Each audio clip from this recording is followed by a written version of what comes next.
बिस्मिल्लाहिर्रहमानिर्रहीम। अस्सलाम वालेकुम। आज 21 अक्टूबर बरोज़ जुमरात हम बात करेंगे साहनिया मॉडल टाउन केस के हवाले से। वक्फ़ा के बाद की जो अहम समाअत है उसका आंखों देखा अहवाल मैं आपके साथ शेयर करने जा रहा हूँ। बैरिस्टर अली ज़फ़र साहब ने बहस की है और बैरिस्टर अली ज़फ़र साहब ने जहाँ पर रिबटल किया है शरीफ ख़ानदान के वकील का, और शरीफ ख़ानदान के वकील ने जो 3 जजमेंट्स अदालत में अपने हक़ में पेश की थी, कैसे उनका पोस्टमार्टम करके बैरिस्टर अली ज़फ़र साहब ने वो तीनों जजमेंट्स जो उन्होंने अपने हक़ में पेश की थी उनके ख़िलाफ़ ही उनको पढ़कर अदालत के सामने सुना दिया। और फिर एक लैंडमार्क जजमेंट जो आज के केस का और आज की समाअत का क्रक्स है, सिंध हाई कोर्ट की एक जजमेंट है JIT के हवाले से, लैंडमार्क जजमेंट हम उसको कह सकते हैं। वो अदालत में जब पढ़ी तो ना सिर्फ ऑनरेबल बेंच पर बल्कि पूरी की पूरी अदालत में सख्ता तारी हो गया। इतनी रेलिवेंट और इतनी अहम जो जजमेंट है वो अदालत में पेश की, और फिर उसके बाद अदालत ने केस के मुस्तकबिल के हवाले से भी अहम अहकामात आज जारी किए हैं। आप जानते हैं कि आज़म नज़ीर तारड़ साहब जो कि शरीफ ख़ानदान के वकील हैं, वो सेनेटर हैं पाकिस्तान मुस्लिम लीग नून के, उन्होंने अदालत में जब बहस आज की थी तो उसमें कल भी बहस की थी, आज भी की थी, और 3 जजमेंट्स उन्होंने अदालत में पेश की थी। एक जजमेंट वो थी कि जिसमें एक केस था सिविल अदालत में, 3 लोगों का सिविल डिस्प्यूट था और एक बंदे ने जाके स्टेटमेंट दे दी और उसकी बुनियाद पर जो दावा है वो क्योंकि बसीगा रिलीफ ग्रांटेड, और फिर उसकी बुनियाद पर उन्होंने दावा वापस ले लिया। अब वो डिसमिस ऑन विड्रॉ था, विड्रॉ करने की बुनियाद पर वो डिसमिस हो गया था। उसका हवाला दिया कि जब सुप्रीम कोर्ट में ये मामला गया तो सुप्रीम कोर्ट ने कहा कि क्योंकि एक पार्टी ने रिलीफ मांगा, दूसरी पार्टी ने उसको ओके कर दिया या रिलीफ ग्रांट कर दिया, तो जो तीसरा फरीक था उसके राइट्स इन्फ्रिंज होते हैं। इस वजह से वो जो तीसरा फरीक है वो नया दावा दायर कर सकता है और उसके ऊपर जो रेस जुडिकाटा का प्रिंसिपल है वो अप्लीकेबल नहीं होगा। बैरिस्टर अली ज़फ़र साहब ने रिबट करते हुए कहा कि वो हमारा केस ये नहीं था कि बिस्मा अमजद की तरफ से दरख्वास्त दायर की गई, बिस्मा अमजद ने JIT मांगी, पंजाब हुकूमत ने कहा हम JIT बनाने को तैयार हैं, और बिस्मा अमजद के वकला ने वो केस वापस ले लिया हो या वो केस डिसमिस हो गया हो विड्रॉ करने की बुनियाद पर। उन्होंने बैरिस्टर अली ज़फ़र साहब ने कहा हमारा ये केस ही नहीं है, हमारा केस ये है कि अदालत में स्टेटमेंट दी है। अदालत में सबसे पहले तो उन्होंने जो अहम बात की, उन्होंने कहा कि जो ग्रीवियंस था, एक दरख्वास्त दी गई बिस्मा अमजद की तरफ से और उसमें ये मांगा गया कि हमें JIT चाहिए री इन्वेस्टिगेशन के लिए। उस पर 2 रुकनी बेंच था, 2 रुकनी बेंच ने मुलजमान को भी नोटिस जारी किए और बाकी जो पार्टियां थी वो भी अदालत में पेश हुई। जब अदालत में पेश हुई तो अदालत में बाकायदा आर्गूमेंट्स हुए और अदालत ने कहा कि सवाल ये उठता है कि क्या नई JIT बनाई जा सकती है या नहीं बनाई जा सकती, या किसी केस में दूसरी JIT बनाई जा सकती है या नहीं बनाई जा सकती, या जब कंप्लेंट केस दायर हो जाए तो उसके बाद इस्तग़ासा के बाद क्या नई JIT बनाई जा सकती है और उसको बतौर चालान सबमिट करवाया जा सकता है अदालत में या नहीं। ये सवालात अदालत ने ये इश्यूज़ जो हैं वो रेज़ किए और उस पर एक फुल बेंच बना दिया 5 रुकनी। अब उन्होंने कहा कि ग्रीवियस भी अदालत में मांगा गया, पार्टियों को नोटिस भी हो गई, पार्टियां पेश भी हो गईं और इशू भी अदालत ने उठा दिए। जब इशू उठा दिए तो अगली तारीख पर जब स्टेटमेंट दी है एडवोकेट जनरल पंजाब की और उस स्टेटमेंट को दोबारा अदालत को पढ़कर सुनाया बैरिस्टर अली ज़फ़र साहब ने, तो बैरिस्टर अली ज़फ़र साहब ने कहा कि उस स्टेटमेंट में एडवोकेट जनरल पंजाब ने ये कहा कि इस मामले को साहनिया मॉडल टाउन को दोबारा इन्वेस्टिगेट करने के लिए और सारे मामले को दोबारा से जो इंक्वायर करने के लिए बड़े क्लियर माइंड के साथ, क्लियर विजन के साथ और क्लियरिटी ऑफ आर्गूमेंट्स के साथ उन्होंने कहा, ये अल्फाज लिखे हुए हैं अदालत में कि उसके साथ पंजाब हुकूमत ने यह फ़ैसला किया है नई JIT बनाने का। ये 4 लाइनों पर मुश्तमिल उनका बयान था।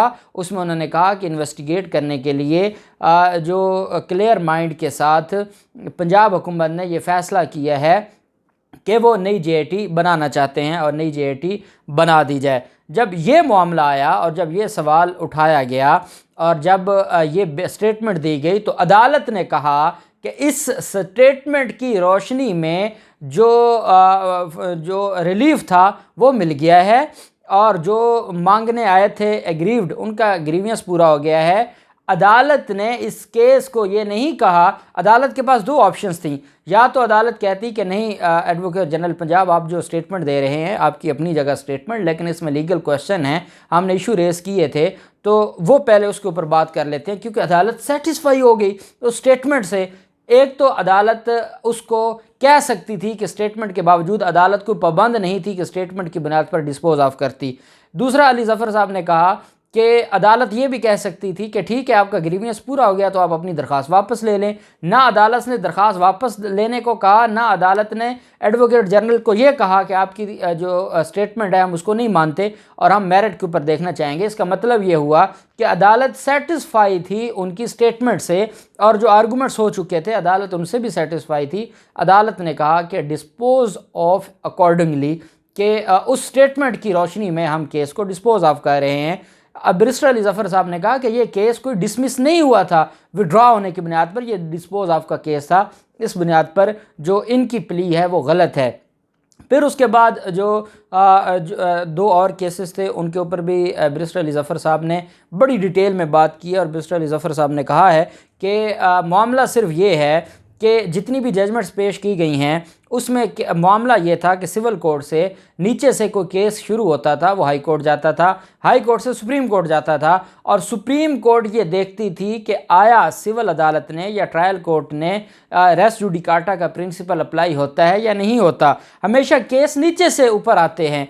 ये नहीं किसी कोई ऐसी जजमेंट पेश की कि सुप्रीम कोर्ट में कोई फैसला हुआ हो, चाहे वो डिस्पोज ऑफ हुआ हो, और उसके बाद नीचे हाई कोर्ट में दोबारा वो केस चलाओ। ये कोई जजमेंट है आपके पास तो अदालत में पेश करें। अगर ये जजमेंट नहीं है तो अदालत को कहानियाँ ना सुनाएं, अदालत को वो बात करें जो रेलिवेंट है, जो रेलिवेंट नहीं है वो अदालत का टाइम ज़ाय ना किया जाए। इस पर चीफ जस्टिस साहब ने एक बड़ी अहम बात की। चीफ जस्टिस अमीर भट्टी साहब ने कहा कि अली ज़फ़र साहब आप तो रेस जुडिकाटा की बात करते हैं कि सुप्रीम कोर्ट का एक फ़ैसला है, और क्या रेस जुडिकाटा का जो प्रिंसिपल है वो सुप्रीम कोर्ट पर अप्लीकेबल होता है या नहीं होता। आप तो कहते हैं कि क्योंकि एक मामला पहले डिसाइड हो चुका है तो दोबारा नए सिरे से उसके ऊपर बात नहीं हो सकती। चीफ जस्टिस साहब ने कहा कि सुप्रीम कोर्ट के फैसले तो इन सारी डॉक्ट्राइन और इन सारे प्रिंसिपल्स से ऊपर हैं। सुप्रीम कोर्ट ने जब फैसला दे दिया तो बस ख़त्म हो गई बात, फिर कैसे जो है वो रेस जुडिकाटा को डिस्कस किया जाता है। इस पर आज़म नज़ीर तारड़ साहब भी दोबारा रोस्टम पर आए, उन्होंने भी अदालत से कहा कि जनाब नहीं, रेस जुडिकाटा का प्रिंसिपल अप्लीकेबल होता है। तो अदालत ने कहा, चीफ जस्टिस साहब ने कहा कि हमारा माइंड ये कहता है कि ये मामला बहुत ऊपर है। जब सुप्रीम कोर्ट, वो भी ह्यूमन राइट्स केस में फंडामेंटल राइट को डिसाइड करते हुए जब कोई इस तरह का मामला डिसीजन दे दे तो बस ये मामला आ जाता है और ये मामला जो है वो फाइनलिटी अटेन कर जाता है। साथ जो मलिक शहजाद साहब थे वो बार बार एक सवाल पूछ रहे थे। जस्टिस सरफराज रोगर साहब ने भी ये सवाल किया, जस्टिस शहबाज रिजवी साहब ने भी ये सवाल किया कि ठीक है आपकी बात, लेकिन ये बताएं कि इसमें जो मुल्ज़िम पार्टी थी वो उनके हवाले से तो जजमेंट खामोश है, कहीं नहीं लिखा कि उनको सुना गया। और साथ मलिक शहजाद साहब ने यह सवाल भी उठाया कि ये तो स्टेटमेंट है, इसमें ये फैसला तो नहीं है, फैसले वाली तो कोई बात ही नहीं लिखी। उस पर बैरिस्टर अली ज़फ़र साहब ने कहा जनाब 5 हाई कोर्ट के सुप्रीम कोर्ट के जजों के उसके ऊपर सिग्नेचर हैं, अगर वो सुप्रीम कोर्ट का मेरिट के ऊपर फैसला नहीं है तो 5 जज क्यों उसके ऊपर साइन कर रहे हैं। दूसरा ये है कि उस स्टेटमेंट को 5 जजों ने ओन किया, उसको कंसिडर किया, उसको दुरुस्त तस्लीम किया, तभी तो कहा कि उसकी बुनियाद पर रिलीफ ग्रांट हो गया। इसका मतलब है कि सुप्रीम कोर्ट ये समझती थी कि रिलीफ बनता है तभी रिलीफ ग्रांट किया गया। तो उन्होंने कहा कि जनाब जब कोई मामला नीचे से आए उसको तो आप देख सकते हैं, जब मामला सुप्रीम कोर्ट का हो आप नहीं सुन सकते। और अगर आपको ये लगता है कि उन्होंने कहा कि क्या यहाँ पे ऑनरेबल जो हाई कोर्ट है वो ये अब डिसाइड करेगी कि आया सुप्रीम कोर्ट की जजमेंट लीगल है या इलीगल है, वैलिड है या इनवैलिड है, दुरुस्त है या गलत है, रीजनिंग है या नहीं है, ये क्या अब हाई कोर्ट का ये काम रह गया है कि सुप्रीम कोर्ट के फैसलों को बैठ के यहाँ नल एंड वॉइड डिक्लेयर करेगी, सेटिसाइड करेगी। बैरिस्टर अली ज़फ़र साहब ने जब ये बात की तो ऑनरेबल बेंच ने कहा कि हम ये गुस्ताखी नहीं कर रहे, हम सुप्रीम कोर्ट की जजमेंट के हवाले से या सुप्रीम कोर्ट की हमको गुस्ताखी नहीं कर रहे, हमारा मकसद ये है कि केस को देखा जाए। उन्होंने कहा जनाब फैसला पसंद आया या ना पसंद हो, फैसला दुरुस्त था या गलत था, फैसला ठीक है या नहीं है, ये फोरम नहीं है जहाँ पे ये बात हो रही है। ये फोरम था कि ये अपील रिव्यू में जाते, ये रिव्यू में नहीं गए, इस वजह से इनका राइट ख़त्म हो जाता है। ये दरख्वास्त मेंटेनेबल नहीं है, इस वजह से इसके ऊपर बाकी बहस करना नहीं बनती। साथ उन्होंने कहा कि जो डिले का कहा गया है कि इन्होंने डिले किया है, 2014 में दूसरी JIT बनी थी तो ये बाद में भी आ सकते थे, ये इंतज़ार करते रहे, नई हुकूमत आई और नई हुकूमत ने और इमरान खान की इमाम पर ये सारा कुछ हुआ।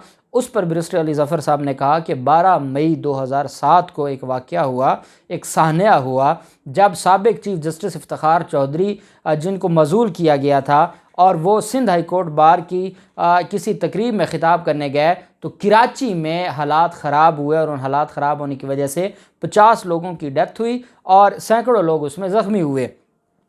ये मामला है, ये केस है 2007 का और उस वक्त जो सुओ मोटो नोटिस का कहा गया था, उस वक्त के जो चीफ जस्टिस थे सिंध हाई कोर्ट के, उन्होंने वो इस्तदा मुस्तरद कर दी थी। उसके बाद उन्होंने कहा, बैरिस्टर अली ज़फ़र साहब ने जो केस ला अदालत में पेश किया, PLD है 2019, सिंध सफ़ा है 255, ये एक फ़ैसला आया। सिंध हाई कोर्ट का 2 रुकनी बेंच था और उस 2 रुकनी बेंच ने 2019 में ये फ़ैसला दिया। वक़ूआ कब का था? 2007 का। 2019 में ये फ़ैसला दिया कि ये जो 2007 में जो वाक़या पेश आया था, जो सान्या हुआ था, उसको री इन्वेस्टिगेट होना चाहिए। उसके ऊपर जो सेक्शन 19 है एंटी टेररिज्म एक्ट का, उसके तहत आज खुद सिंध हाई कोर्ट ने JIT बनाई और JIT बनाने पर उन्होंने कहा, रीजनिंग ये दी कि पता तो चले to uncovered the truth. Sindh high court के ये अल्फाज थे कि ट्रूथ को अनकवर करने के लिए, ट्रूथ को दुनिया के सामने लाने के लिए हकीकत क्या है, किसके कहने पर ये जुल्म हुआ, किसके कहने पर कत्ले आम हुआ, किसके कहने पर 50 लोगों को कत्ल किया गया, ये वफाकी हुकूमत की इमाम पर हुआ, सिंध हुकूमत की इमाम पर हुआ, ये किसका ऑर्डर था, किसने मीटिंग बुलाई थी, किस इजलास में हुआ था। अली ज़फ़र साहब ने कहा ये सारी चीज़ें सिंध हाई कोर्ट ने डिस्कस की। सिंध हाई कोर्ट ने कहा सिर्फ इस वजह से हम इस केस को पस से पुश नहीं डाल सकते कि 11 साल हो गए हैं, अब 11 साल पुराना वकूआ है, कैसे दोबारा री इन्वेस्टिगेट होगा। बैरिस्टर अली ज़फ़र साहब ने कहा उस पर भी JIT बनी हुई थी, उस पर चलान थे, चलान बंद हो गए थे। 70 चलान, 70 जो केसेस थे, चलान दोबारा रीओपन करवाया सिंध हाई कोर्ट ने। और सिंध हाई कोर्ट ने यह भी कहा कि नई JIT बने और साथ सिंध हाई कोर्ट के 2 जजों ने chief justice Sindh high court को लिखा कि जनाब इसके ऊपर एक जो JIT बनाई जा रही है, सिंध हुकूमत को कहा गया कि 2 हफ्तों के अंदर अंदर JIT तश्कील दें और साथ चीफ जस्टिस से गुजारिश की कि एक मॉनिटरिंग जज मुकर्रर करें सिंध हाई कोर्ट का, जो हर महीने रिपोर्ट ले और इस JIT की कार्रवाई को देखे। अब यहाँ एक बड़ा अहम नुक्ता है जो मैं आपके साथ जो बात को रोक के, सान्या मॉडल टाउन केस को रोक के, ये बहुत चीखते हैं हमारी बार काउंसिल्स भी और ये जो मरियम नवाज़ एंड कंपनी है, ये जो लीगी माफिया, ये बहुत चीखते हैं कि पनामा केस में मॉनिटरिंग जज क्यों मुकर्रर किया गया, सुप्रीम कोर्ट का मॉनिटरिंग जज क्यों था उस JIT के ऊपर, यहाँ सिंध हाई कोर्ट में क्योंकि ये वकला का इशू था, क्योंकि बार काउंसिल जिसको ओन करती थी, वहाँ पर सिंध हाई कोर्ट ने ना सिर्फ 11 साल के बाद JIT बनाई, बल्कि सिंध हाई कोर्ट के चीफ जस्टिस को कहा कि एक मॉनिटरिंग जज, जो सिंध हाई कोर्ट का जज होगा, उसको मॉनिटरिंग जज मुकर्रर करें उस JIT के ऊपर। तो जनाब ये मॉनिटरिंग जज होना कोई गलत बात नहीं है, कोई ऐसी बात नहीं है कि जिसकी बुनियाद पर आप कहें कि मरियम नवाज़ की अपीलें ही मंजूर हो जाएंगी और जजमेंट जो है वो सेटिस्फाइड हो जाएगी। सिंध हाई कोर्ट में भी सिंध हाई कोर्ट ने खुद मॉनिटरिंग जज मुकर्रर किया, आज खुद कार्रवाई में कोई दरख्वास्त नहीं थी और JIT बनाई।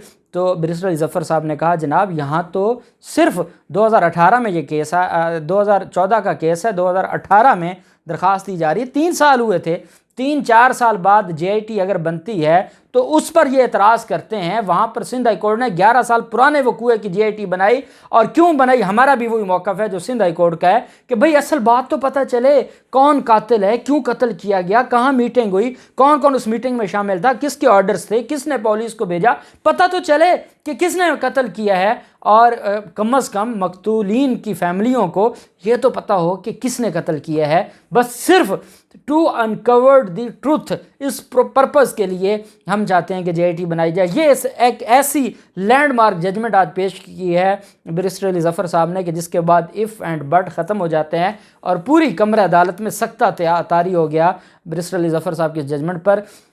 मेंटेनेबिलिटी पर केस मुकम्मल हो गया और अब जो दूसरा सवाल है कि जो प्रोसेस है, क्या वो प्रोसेस ठीक अडॉप्ट किया गया या नहीं किया गया, वो एक अलग क्वेश्चन है, क्योंकि उनकी रिट में दो चीज़ें थी। एक ये थी जेआईटी बन नहीं सकती, उस पर अब केस फाइनल हो गया कि जब सुप्रीम कोर्ट ऑफ पाकिस्तान ने जेआईटी बनने या ना बनने पर कोई सवाल नहीं उठाया तो वो हाई कोर्ट में नहीं उठ सकता। मेंटेनेबिलिटी पर तो 100% मुझे यकीन है कि जेआईटी बन सकती है, इसके तो हक में लाहौर हाई कोर्ट फैसला देने वाली है।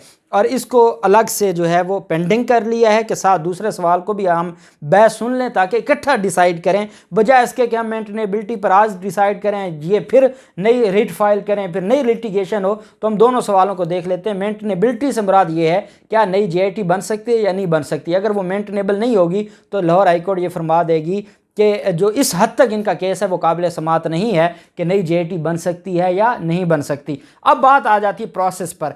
अगर जेआईटी बन सकती है और लाहौर हाई कोर्ट का ये फैसला आ जाता है, भले और मेरा माइंड भी ये कहता है कि जो इरेगुलरिटीज़ हैं पंजाब हुकूमत की हद तक, वहाँ ये हो सकता है मैक्सिमम कि नहीं, ये जो जेआईटी आपने बनाई थी इसको ख़त्म कर दें और नया नोटिफिकेशन जारी कर दें। जब जेआईटी बन सकती है तो पंजाब हुकूमत 100 नोटिफिकेशन जारी कर देगी, दोबारा जेआईटी का नोटिफिकेशन जारी कर देगी उस इलीगैलिटी या इरेगुलरिटी को, उस लेक्यूना को फिल करने के लिए। तो यही होगा, इससे बढ़कर कोई रिलीफ नहीं मिलने वाला शरीफ ख़ानदान को। और मैं ये समझता हूँ कि जो जितना ये तकलीफ़ में है, बैरिस्टर अली ज़फ़र साहब ने कहा इनको डर किस बात का है, अगर ये सच्चे हैं तो आने देना इन्वेस्टिगेशन को। हम तो अज़हर जो हमारे अज़हर सदीक एडवोकेट साहब हैं, उन्होंने कहा जनाब हम तो इनसे डॉक्यूमेंट्स मांगते हैं, हमें तो आज तक डॉक्यूमेंट्स नहीं दिए। बाकी नजफी कमीशन रिपोर्ट हम 4 साल सिंध लाहौर हाई कोर्ट में रिटें फाइल कर करके वो हमें मिली, और उसके साथ जो अनेक्स्चर थे डॉक्यूमेंट्स वो नहीं दिए। आप कहते हैं कि हमें इंसाफ इन्होंने देना था, कहाँ इंसाफ देना था। तो ये सारी बात होने के बाद अब क्योंकि आज़म नज़ीर तारड़ साहब का दोनों सवालात पर बहस मुकम्मल हो चुकी है, अब इस सवाल पर बैरिस्टर अली ज़फ़र साहब कल बहस करेंगे और साथ उनके जो एडिशनल एडवोकेट जनरल हैं अख्तर जावेद भट्टी साहब, वो इसके ऊपर बहस करेंगे। और मुझे ये लगता है कि अगली 2 से 3 दिन में इस केस का फ़ाइनल फ़ैसला हो जाएगा। जेआईटी कायम रहेगी, जेआईटी बन सकती है। हाँ, अगर उसमें कोई इरेगुलरिटी है तो नहीं, वो नोटिफिकेशन जारी कर देंगे और बात ख़त्म हो जाएगी। और जब ये ट्रुथ कौम के सामने आएगा तो कौम को पनामा पेपर केस भी भूल जाएंगे, कौम को एवन फील्ड केस भी भूल जाएगा, कौम को अल अज़ीज़िया भी भूल जाएगा, कौम को आशियाना, रमज़ान शुगर मिल और मनी लॉन्ड्रिंग के केस भी भूल जाएंगे। शरीफ ख़ानदान के ख़िलाफ़ जो ये केस है, ये वो केस है जिसमें ये फांसी तक पहुंच सकते हैं। अब देखते हैं कि क्या फ़ैसला होता है। और कल जुम्मातुल मुबारक 10 बजे सुबह दोबारा समात होगी, जो भी समात का हवाल होगा आपके साथ शेयर करेंगे। अल्लाह पाक पाकिस्तान कामयाब नासिर हो। बहुत शुक्रिया। अल्लाह हाफ़िज़। पाकिस्तान जिंदाबाद।